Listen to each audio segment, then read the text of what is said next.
Okay, patingin nga. Patingin nga. Paltos. Oh. Paltos. Sabi mo, hindi ka tinatablan ng paltos.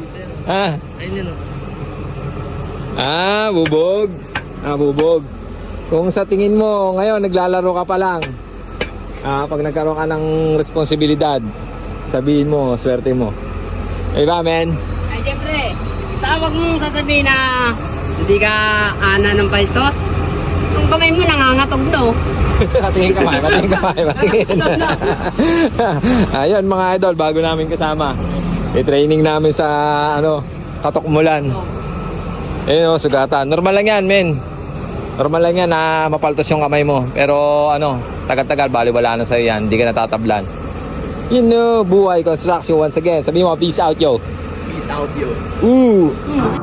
Mahirap man kung inyong titignan, pero ito ang realidad sa buhay construction worker. Pero ganun pa man, kahit anong hirap ang pinagdadaanan, tuloy ang laban. Kaya sa lahat ng mga kapwa natin construction worker dyan, saludo ako sa inyo. Alright, peace out, yo.